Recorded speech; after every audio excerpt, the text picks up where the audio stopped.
Hello, I'm Jonathan Bowman-Perks and welcome back to my favourite time of this month.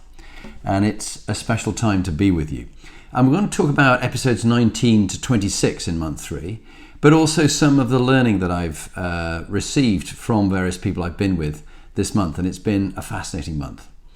So those of you know the format for the podcast and the LinkedIn, I normally do about a 10-minute LinkedIn episode for you, and then add about 20 to 30 minutes with various leaders that I do. So the podcast itself has the audio from this LinkedIn, but also then a much more in-depth extra part to the session. So it'll be the same for this one.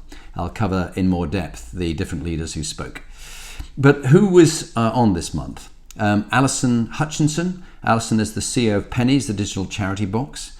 Fascinating background in the tech world as a successful woman, and also what she's done and the way she's changed the face of charity and digital giving. Then James Knight, Military Cross, a young Royal Marine officer, winning that high gallantry award for him and his platoon in Iraq, and some of the harrowing experiences he had in the Mediterranean as they recovered bodies from people who were trying to escape from North Africa for a better life in Europe. And his time now in St James's Place as a wealth advisor. Fiona Lambert, a wealth of experience in various different businesses where she's been a fashion expert. And finally now she's a managing director of Harpen, having been in Georgia Asda and various other places.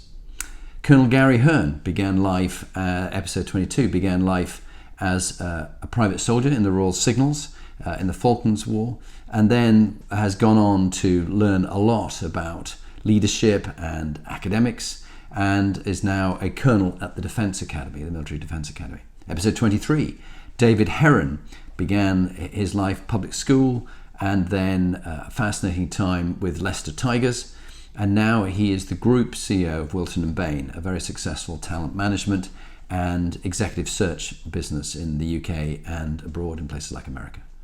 Episode 24 with Colonel Tim Wilson.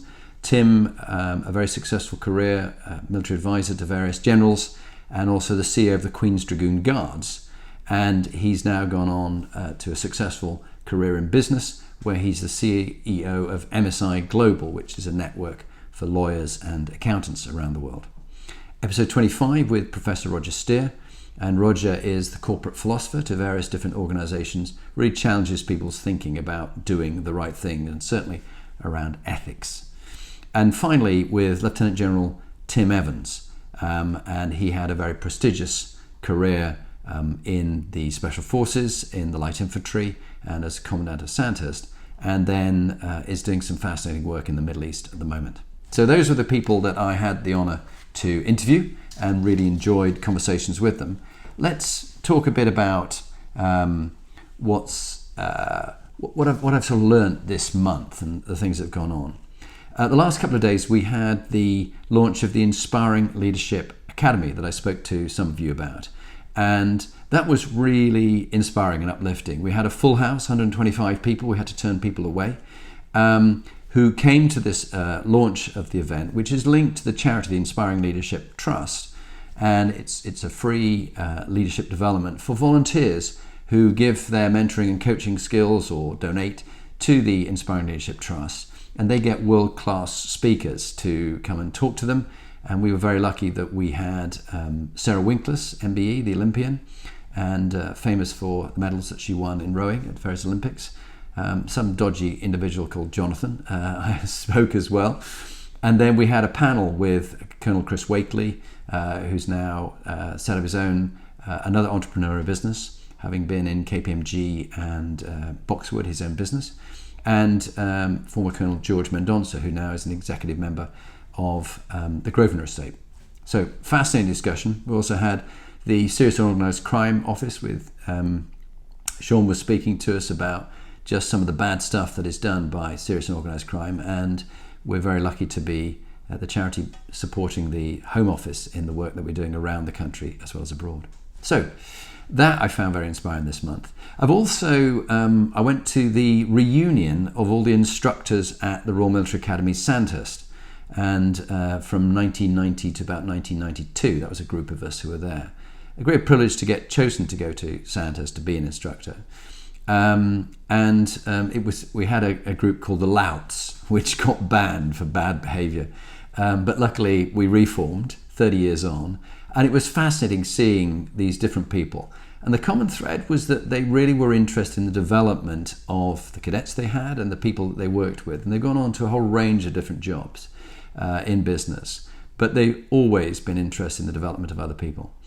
And one of the things that Giles, Neville and Simon Treadgold, who organised the reunion at Sandhurst, one of the comments they said, the difference between our time in the military and our time in business is that in the military we worked with our friends. In business you work with colleagues, and there is a real depth of friendship which you just picked up 30 years later. It was really very easy and very enjoyable to see the men and women that we had served alongside. And I suppose that was a trigger for me at the time, that I found that there were people who were far better than me as leaders, and I was learning a lot from them. And in some ways could feel a bit inadequate if you were suffering from relative deprivation, as I think I was at the time, which was what got me on this journey of wanting to be a better leader and learn about leaders, and to also find out about the man I never knew, that my father, who was killed when I was just 3. Saving the lives of 2 other naval officers, who encouraged me to go on and learn about what makes inspiring leadership, find men and women who are inspiring, learn from them, and pass that knowledge on to others, which is why I'm doing this Inspiring Leadership series both on LinkedIn and also on 10 different podcast series such as Apple and Spotify and most of the major ones. So that was the first one. I've also been working with meeting some very bright leaders, particularly in the tech space, incredibly bright individuals. And actually, the bit of advice that I was given is you need to put your CEO on the risk register, because they're an asset to you, but they're also a liability. And sometimes the CEO's influence on a culture can be so impactful that if it goes toxic, it can bring the business down, as you saw with Dick Fould and Lehman Brothers. So just CEOs, wherever you are out there, think carefully about the impact that you're making.